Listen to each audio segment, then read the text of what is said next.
সকলি তোমারি ইচ্ছা, ইচ্ছাময়ী তারা তুমি। কাউকে দেখতে পাচ্ছি না, গেল কোথায়? কানাইটাকেও দেখতে পাচ্ছি না। ও ঠাকুরপো, আজ তো চুপচাপ কেন? ঝড়ের পূর্ব লক্ষণ দোকান, মানে তোমাকে ঠকাবার লক্ষণ। আমি চলে দোকান। আরে মশাই, পালাচ্ছেন কোথায়? বসুন। মার খেতে হলে দুজনে একসাথে খাবো, ছেড়ে রেখে পালাতে পারবেন না। আজ যে কপালে কি আছে কে জানে। তোমার জন্য দেরি হয়ে গেল। দেখো, রাত 10টা বেজে গেছে। রাত 10টা বেজে গেছে। কি আর করবো, ছোট খোকার জন্য মানত করতে কালীঘাটে গেছি। আমরা কি বেড়াতে গেছি নাকি? তা আমাকে বলে কি হবে? তা তোমার কথা যা ভাবার তো ভেবেই রেখেছে। কি ভেবে রেখেছে? গিন্নি এখন অন্যের হয়ে গেছে। আশ্চর্য, সন্দেহ বাতিল। ওই বিয়ের পরদিন থেকে আমার সন্দেহ করছে, আর এই বুড়ো বয়সে আরো বেশি করছে। তা বলতে দোকান, আর যত বয়স বাড়ছে তোমার তত গ্রামার বাড়ছে। আমারও মাঝে মাঝে কেমন হয়। আরে বেশি বেশি বলুন, আমরা কি সেরকম কোনো কাজ করেছি? বলুন বলুন আপনি। করিনি করিনি। শুনুন ঠাকুর, আপনার কাছেই বলছি, মনে কোনো স্থানও দিন। আমরা তো সবকে খেপানোর জন্য মাঝে মধ্যে একটু দুষ্টুমি করি, তাই না? তা এখনো তো করো, আমাকে জড়িয়ে করো। আরে মশাই, আপনাকে জড়িয়ে করলে তো খেপে বেশি। কেন, আপনি কি কিছু মনে করলেন নাকি? আমি ভাবছি তোমাদের বাড়ি আর আমি আসবো না। ও মা, কেন? কি দরকার? কার জীবনের সঙ্গের কারণ আবার?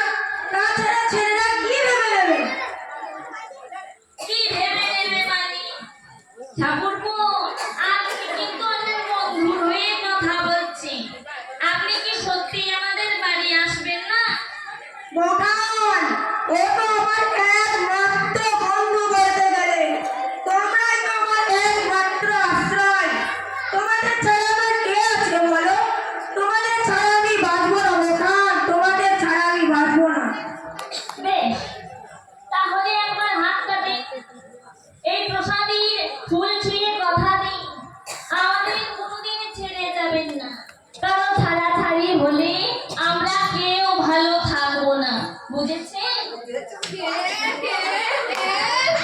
হাতটা ধরেছিলি কি জন্য? কালীঘাট পেরিয়ে এলি বুঝি? তা হাতটা কি জন্য ধরেছিলি? টেপাটেপি করছিলি বুঝি? ঢং যত। সে তো দেখতেই পাচ্ছি, সকালে বেলা থেকে একটা টগবগ টগবগ করে ফুটছো। তা কেমন বেড়ালি বল? খুব ভালো। হ্যাঁ, তা কালকে কোথায় প্রোগ্রাম ঠিক করলি? কাল কোথাও প্রোগ্রাম নেই, বুঝেছ? বেরিয়ে নাও বেরিয়ে নাও, আর তো মাত্র হাতে ওই দিন কুড়ি হবে। বেরিয়ে নাও বেরিয়ে নাও। তা অন্য কোথাও বেরিয়ে নিয়ে আয়। আমাদের বেড়ানো নিয়ে তোমার এত উৎসাহ কেন বলো তো? বেরিয়ে নাও বেরিয়ে নাও, আর তো হাতে ওই দিন কুড়ি হবে। কেন? তারপরে এই বাড়িটা বিক্রি।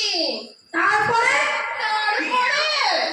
তারপরে কলকাতার পাট চুকিয়ে সোজা চলে যাব বনগা, বড় খোকার বাড়ি।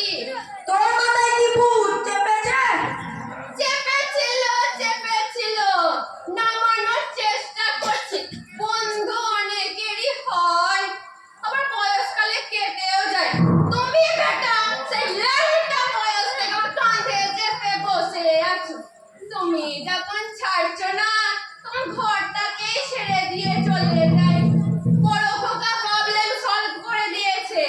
বড় খোকা, ও বড় খোকা, তোমাকে এরা দুজন তেল ডাকাত বলেছে জানো?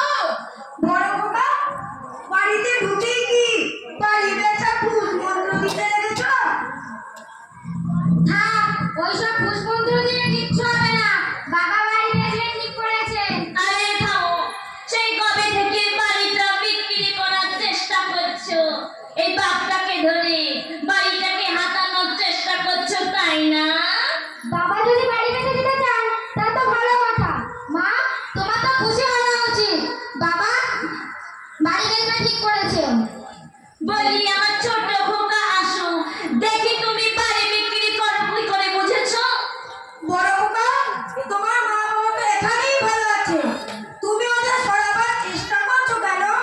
না, মোটেই ভালো নেই। এখানে বাবার চেহারাটা একবারে আধখানা হয়ে গেছে। আপনি এই অবস্থায় আমি ফেলে রেখে যেতে পারি না। আপনি যাই বলেন জিতু বাবু। একবার প্রেসারটা দেখবি নাকি? চলো চলো, তোমার শরীরটা খারাপ, তাই শুয়ে পড়বে।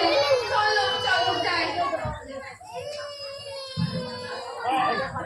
বাবা বলছিলেন যে আপনি নাকি বাবা চিকিৎসার টাকা দেন না।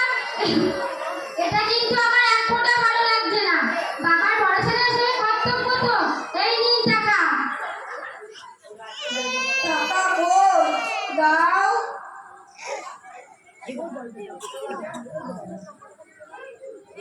বলি তোমার শরীরটা বোকান, তোমার ছেলেরা আমার টাকা মিটিয়ে দিল, চিকিৎসার পাওনাও মিটিয়ে দিল। আমি কি কাউকে পেতে পারি না বোকান? আমি চলে যাবো বোকান। কে কোথায় থাকবে? যখন শিউলি গাছটায় ফুল ফুটবে তোমাদের কথা তখন মনে পড়বে বোকান। আমরা বাড়ি ছেড়ে যাব, আপনি কিছু একটা করুন। আমি কি করবো বোকান? আমি তোমার বরকে বলতে পারি, কিন্তু তোমার ছেলেদের কিছু বলতে পারি না বোকান। ছেলেদের কিছু বলতে পারলে ও মা বকুল, এত রাতে যে হাসে কি অবস্থা করেছিস? শ্যামলের সাথে ঝগড়া করলি? কি যে হলো তোদের? জ্বলে পুড়ে মরছিস, শ্যামলের সাথে সামনাসামনি কথা বল। শ্যামল চলে গেছে মাসিমা, ও আর কোনোদিন আসবে না এখানে। তাড়িয়ে দিয়েছি ডাক্তার বাবু। শ্যামল ঝগড়াটা মিটিয়ে দেওয়ার চেষ্টা করেছিল, কিন্তু আমিই নিইনি। কি যে করলি বকুল?